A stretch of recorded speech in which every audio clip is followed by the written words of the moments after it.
बाहर जोरों की बारिश हो रही हो या फिर कड़ाके की ठंड पड़ रही हो, ऐसे में ना कुछ गर्मा गर्म खाने का और पीने का दोनों ही मन कर देता है।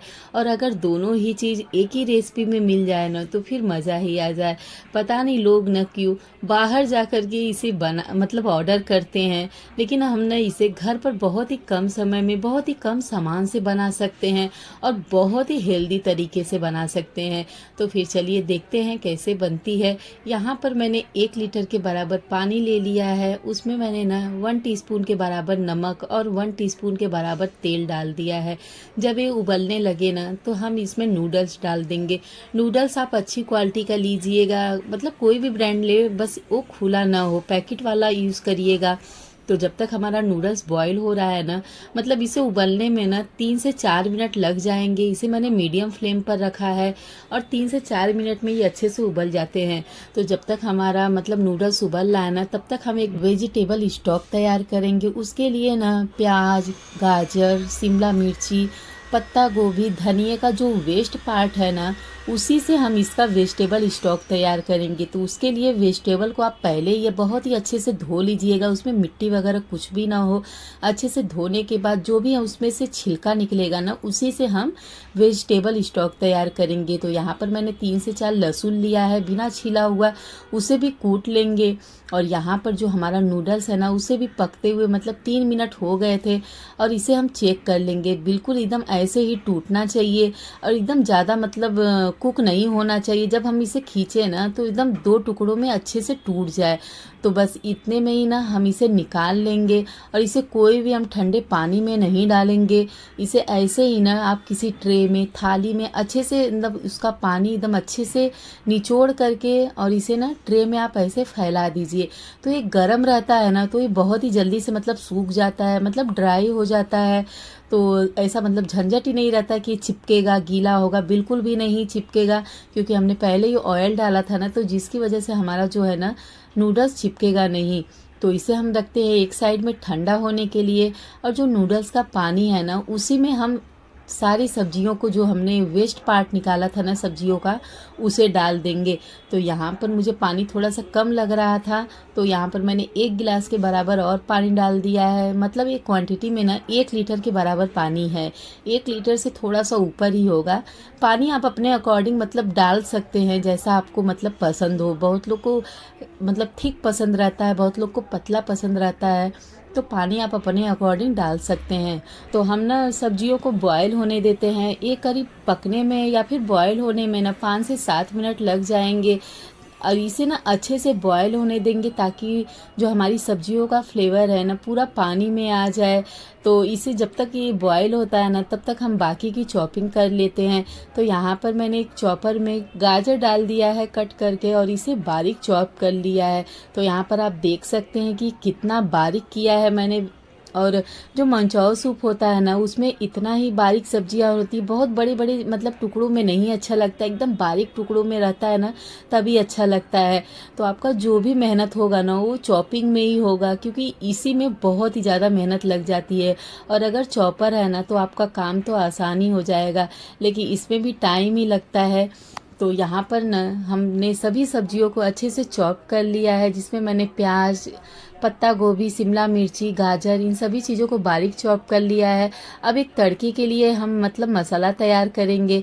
तो जिसमें मैंने 8 से 10 लहसुन की कली, 2 से 3 हरी मिर्ची, 1 इंच अदरक और स्प्रिंग ऑनियन का जो वाइट पार्ट होता है ना, उसे ले लेंगे और इसे भी बारीक चॉप कर लेंगे।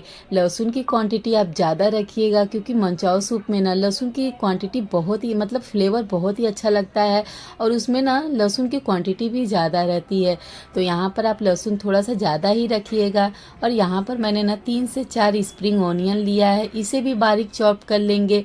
और थोड़ा सा बारीक हरा धनिया लिया है, उसे भी चॉप कर लेंगे। तो यहाँ पर चॉप करते हुए करीब मुझे 4 से 5 मिनट हो गए थे। तो यहाँ पर जो वेजिटेबल है ना, वो भी अच्छे से बॉईल हो गया था। अब ना जो इसमें का जो वेजिटेबल है ना, उसे फेंक देंगे, अब इसका कोई काम नहीं है। और इधर हमारा वेजिटेबल स्टॉक बन करके तैयार है। तो अब चलते हैं आगे की तैयारी कर लेते हैं। यहाँ पर मैंने कढ़ाई में 1 टेबल स्पून के बराबर तेल डाला है। तेल इसमें बहुत ज़्यादा नहीं जाता है, बहुत ही कम जाता है। तो यहाँ पर मैंने 1 चम्मच के बराबर तेल डाला है और जो हमने लहसुन, मिर्ची, अदरक जो हमने चॉप करके रखा था ना, उसे डाल देंगे और इसे ना करीब मतलब 10 सेकेंड के लिए हाई फ्लेम पर भूनेंगे। इसे हमें गोल्डन कलर मतलब कुछ भी नहीं करना है, बस जो लहसुन होता है ना उसका हल्का सा कच्चापन निकल जाए। तो उसे मतलब भूनने के बाद में उसमें प्याज डाल देंगे, उसे भी 10 सेकेंड के लिए भून लेंगे ताकि प्याज का कच्चापन निकल जाए। उसे भी भूनने के बाद जो बाकी की सब्जियां हमने कट करके रखी थी ना, उसे डाल देंगे। ध्यान रहे कि ये सारी चीज़ें ना आपको हाई फ्लेम पर करनी है। इसे भी हम डाल करके 30 सेकेंड के लिए भून लेंगे। और अगर आप लोहे की कढ़ाई में बनाएंगे ना तो बहुत ही बेस्ट रिजल्ट आता है। सब्जियां इसमें क्रंची रहती हैं और हाई फ्लेम पर सौटे करने से ना एकदम स्मोकी सा फ्लेवर आता है। तो कढ़ाई में ना मतलब लोहे की कढ़ाई में आप बनाइएगा।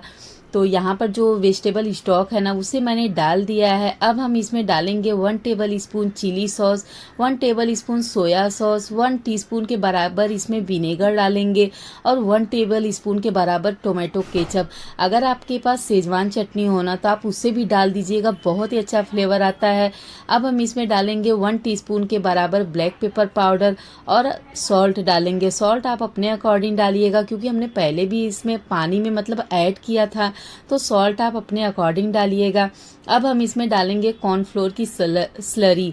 इसमें ना 1 चम्मच कॉर्नफ्लोर आप पानी में घोल करके उसे ऐड कर दीजिएगा। 1 टेबल स्पून के बराबर इसमें पिज्ज़ा सीजनिंग डाल दीजिएगा, बहुत ही अच्छा फ्लेवर आता है। और आप इसी स्टेज में ना आप टेस्ट कर लीजिएगा, कोई भी चीज़ अगर कम बेसी हो ना तो आप ऐड कर सकते हैं। तो सारी चीज़ें डालने के बाद इसे हम बॉयल होने के लिए छोड़ देंगे स्लो फ्लेम पर करीब 2 मिनट के लिए। और जब तक हमारा मतलब सूप उबल रहा है ना, तब तक हम नूडल्स भी फ्राई कर लेते हैं। और अगर आपके पास ओवन है ना तो आप उसे उसमें क्रिस्पी कर सकते हैं या फिर आप ना इसे कढ़ाई में भी कर सकते हैं। तो यहाँ पर मैं इसे बहुत ही कम तेल में फ्राई कर रही हूँ। इसे उलटते पलटते मतलब हाई फ्लेम पर आप करेंगे ना तो 1 से 1.5 मिनट में ही अच्छे से क्रिस्पी हो जाता है। तो आप देख सकते हैं कितना कम तेल में जो हमने नूडल्स है ना अच्छे से फ्राई कर लिया है। और ये ना तेल बिल्कुल भी सोखता नहीं है, मतलब जितना तेल हमने डाला था ना उतना पूरा का पूरा ही तेल मतलब पड़ा रह गया, बिल्कुल भी तेल मतलब सोखता नहीं है। और इसे मैं आपको तोड़ करके दिखा रही हूँ कितना क्रिस्पी है, मतलब एक गरम में ही एकदम अच्छे से क्रिस्पी हो जाता है, इसे ठंडा करने की भी ज़रूरत नहीं पड़ती हो। तो यहाँ पर आप देख सकते कितना अच्छे से क्रिस्पी हो गया है। और इधर 2 मिनट तक हो गया था, इधर हमारा सूप भी बन करके रेडी है। इसका थिकनेस आप देख सकते हैं, मतलब कितना परफेक्ट एकदम रेस्टोरेंट स्टाइल है। और इसमें अब हम डाल देंगे खूब सारा हरा धनिया, स्प्रिंग ओनियन। और ऐसी रेसिपी ना आप घर पर बनाएंगे ना तो मतलब बच्चे भी खा सकते हैं। बाहर का उन्हें देने से अच्छा है ना कि आप उन्हें घर का बना के खिलाओ एकदम हेल्दी तरीके से। बाहर तो मतलब उसमें और भी ज़्यादा अजीनोमोटो वगैरह डालते हैं ना तो उससे फ्लेवर थोड़ा सा मतलब बहुत ही ज़्यादा टेस्टी होता है। लेकिन घर पर हम बनाएंगे ना तो कुछ चीज़ें स्किप करके भी बना सकते हैं और बहुत ही हेल्दी तरीके से एकदम रेस्टोरेंट स्टाइल। तो यहाँ पर आप देख सकते हैं एकदम जो हमारा सूप है ना एकदम मतलब जैसे लगता है कि हमने रेस्टोरेंट में ऑर्डर किया है। और बच्चे जो होते हैं ना वेजिटेबल खाने से जो इतना मना करते हैं ना, आप इसके ज़रिए उन्हें इतने सारे वेजिटेबल खिला सकते हो।